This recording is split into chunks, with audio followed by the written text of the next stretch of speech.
Hi, everyone. It's me, Krylios, Team Racing Productions MC and producer. And joining me today is the fabulous author, Lo. Hello, Lo. Hi everyone. How are you? I'm great. I'm great. I'm so happy to have you here. And it's our second time seeing each other virtually. You were on our Tantalizing or Best of Gay DC nominated Tantalizing Tuesday. A few was it last month? I believe it was last month's edition, or maybe a month before, maybe something like that.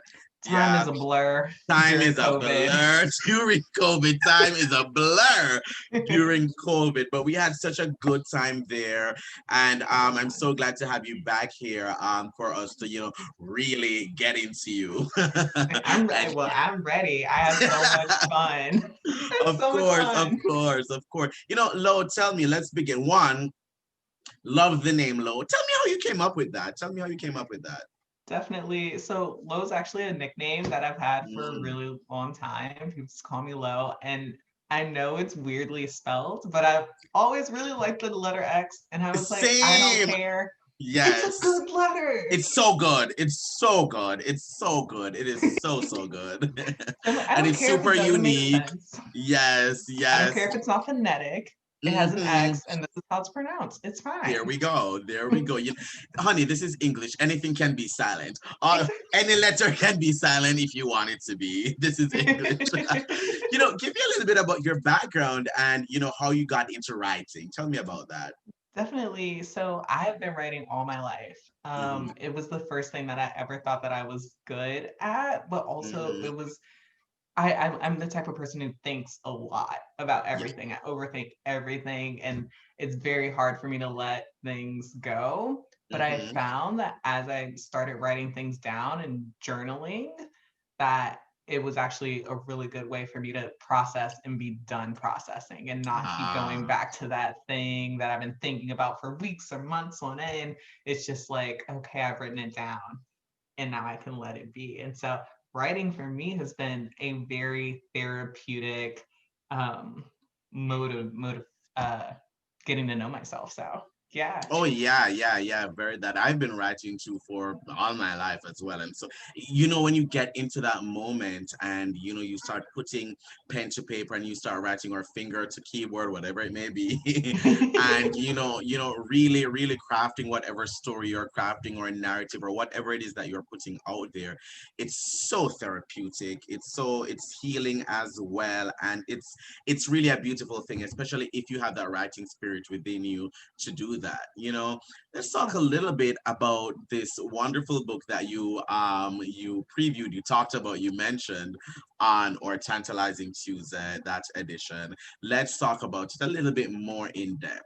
To all the places I've had sex before. Tell me about the inspiration for this book. Yes.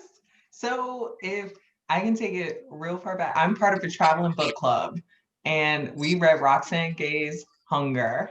Oh. And the subtitle of the memoir is A Memoir of My Body.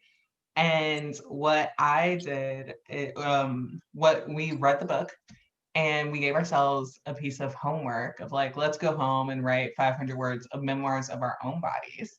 And so Hmm. I started to write my memoir of my body, and I realized that like a lot of it was about sex.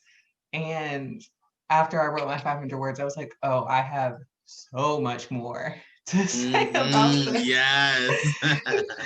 So I kept writing and writing and writing.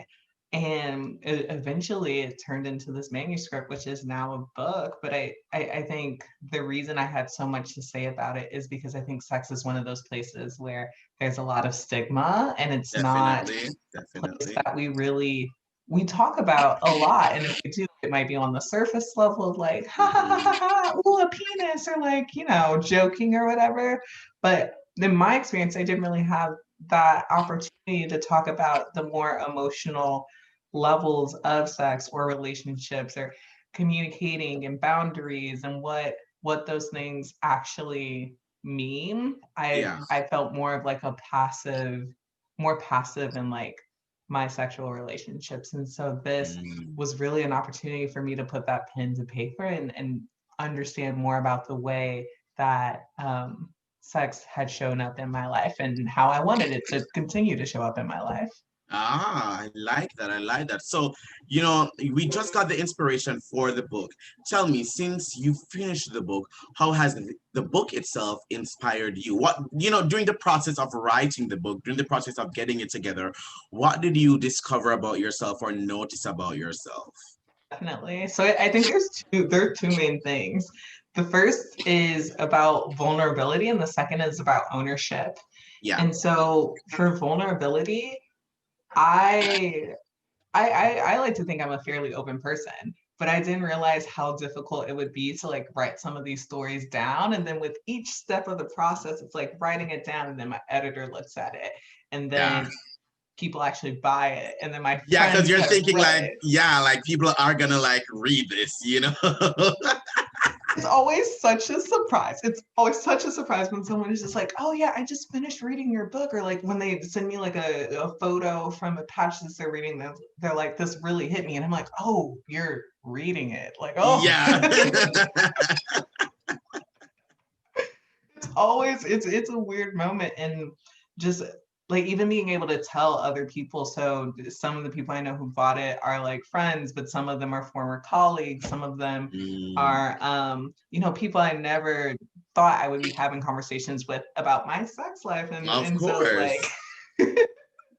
that's a vulnerability That's of just certainly an adjustment. of getting more comfortable with it. But I think in the name of practicing what I preach, Mhm. if my goal of this book for me is really to have more people speaking about sex and more comfortable with it so that we can have more healthy conversations. So Yeah. that means that I also need to be more comfortable, and that has been a really important process of this for me. I'd Oh, say the second piece of that, the ownership, um, I think it's so the way the book is formatted is I tell a short story and then I reflect on it. mhm. And for me, it's really easy to fall into this, when you do this and when you do that, or and I think often in English we use second person a lot. And I found myself doing that as I was going through like my life lessons. It was Mhm. like, you need to create boundaries and you need to do this.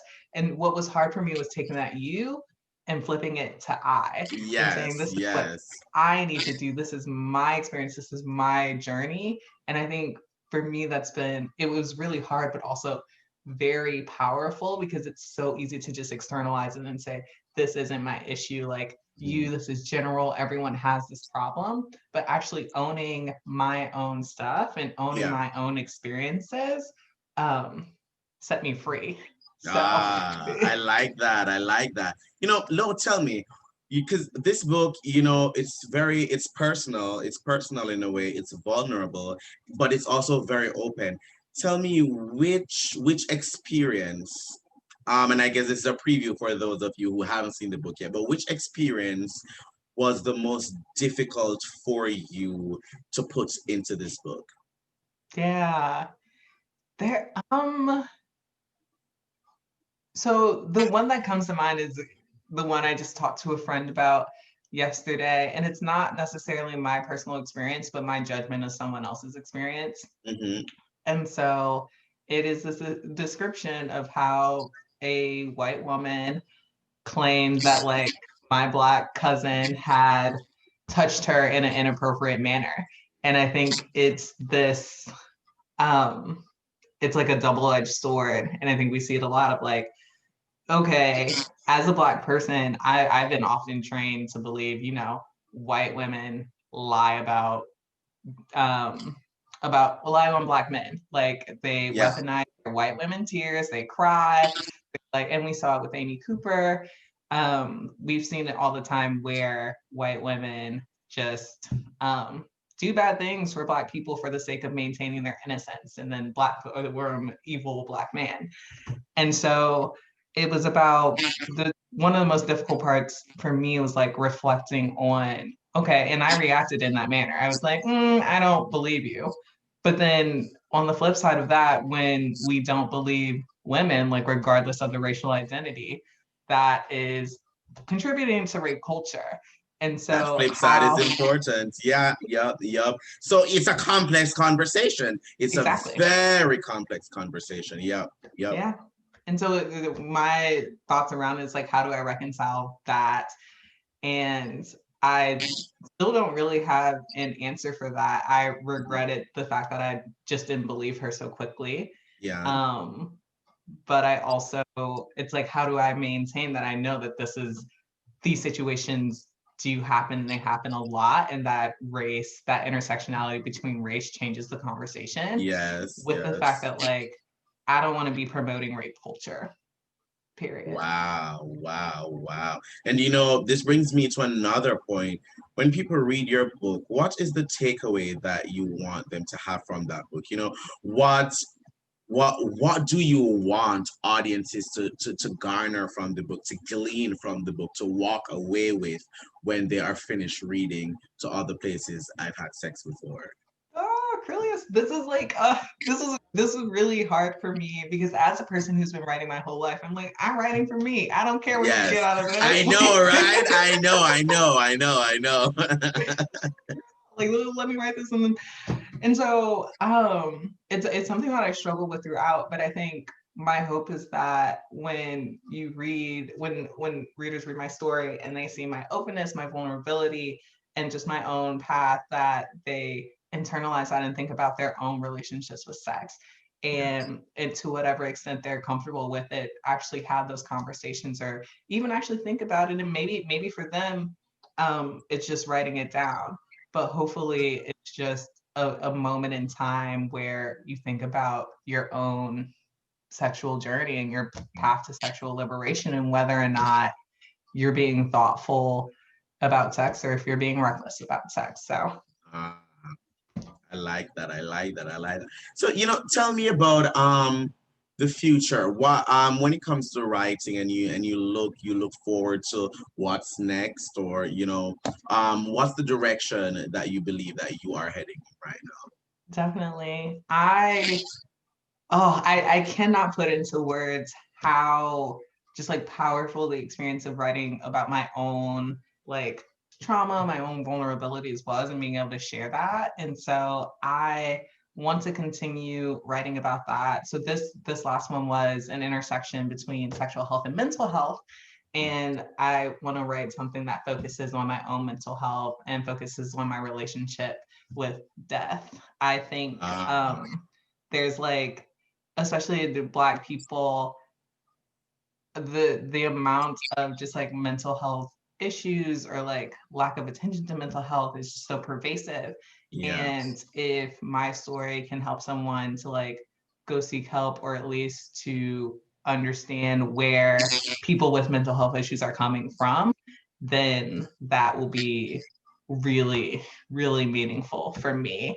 And so that just like the opportunity to share that with other people, but also Yeah. for myself to like kind of do another deep dive into my own psyche. So that I is what's like on the that. docket. Thank And you. I look forward to that so much. Last year I dealt with a tragedy myself. My boyfriend passed, and you know, have I dealt with it? I think so, but sometimes you never really know. And so I think something like that would be very helpful for others. It would be very, very helpful for others. I can't believe I'm getting emotional on this YouTube live. But yeah, I look forward to that. I really, really look forward to that, Lo. I'm gonna end it out with, with you giving us a shameless plug. How can people find your book? How can they follow you? How can they keep up with you? Because we definitely want people to do that. So go ahead. Thank you. Yeah. So I'm on Facebook, Twitter, and Instagram as Laux the Author. You can buy my book on Amazon, but if you don't like Amazon, which I completely understand, you can buy it directly from my website, lauxtheauthor.com. As you can see down here, it's spelled with an X, Laux, theauthor.com. And if you read it really quickly, we're going to be having a book club on October 29th, which will be an opportunity to talk about the book and our own sexual journeys with a small, intimate group of people, and it'll start happening monthly. So definitely check out the website for more information on that. Thank you so much, Lo. It's been such a pleasure chatting with you today. Thank you so much for joining me. And hopefully, we get to do this again when the next book comes out. You'll be the first guest. Thanks so much for joining me today, Lo. Such a pleasure. Thank you. I had so much fun. Thank you for having me. Of course. And to our viewers, thank you for watching. Bye, everyone.